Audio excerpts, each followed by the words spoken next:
If someone asks what you think, and your only response is, I like it, or I don't like it, the conversation usually stops right there.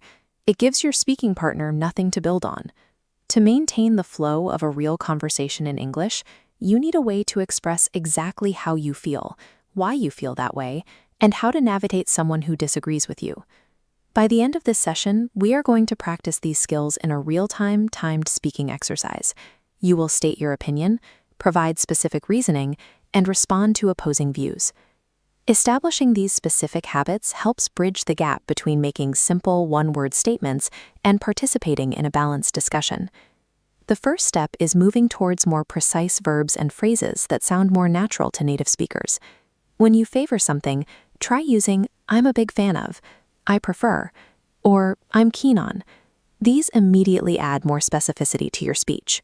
When you want to express a negative opinion politely, use I'm not crazy about, or the common idiom, it's not my cup of tea. There is a strict rule when using the verb enjoy or the phrase big fan of. They must be followed by a noun or by a gerund.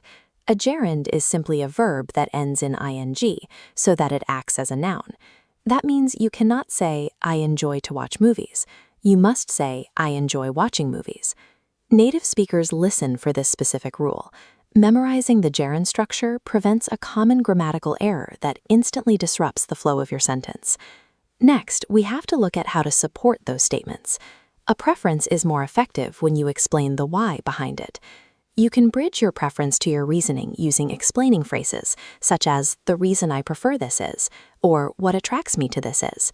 Once you establish that bridge, use transition words like first, furthermore, or as a result to organize your ideas clearly for the listener. Finally, give your reasoning weight with specific adjectives. Instead of saying something is good, describe it as hilarious, predictable, or efficient.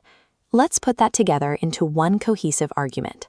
I prefer comedies because, first, I find them funny, and furthermore, they are relaxing.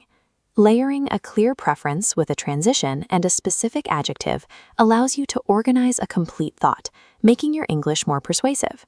The final layer is interaction. In most conversations, you will eventually encounter an opinion that differs from your own. If you share their view, you can say, I completely agree, or I couldn't agree more.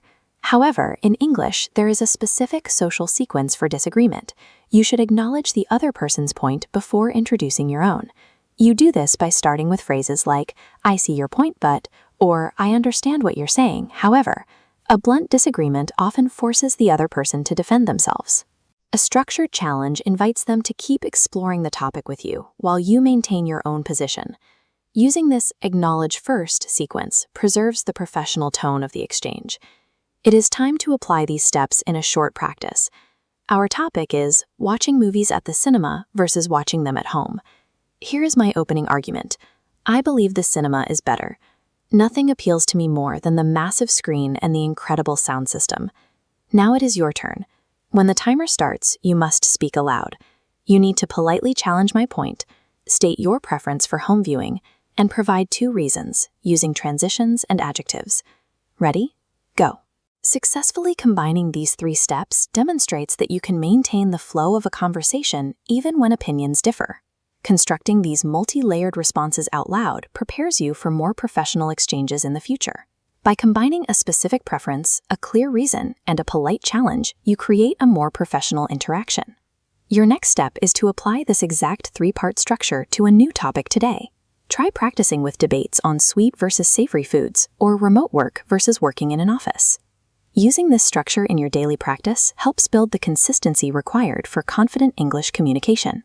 Keep practicing, and I will see you in the next lesson.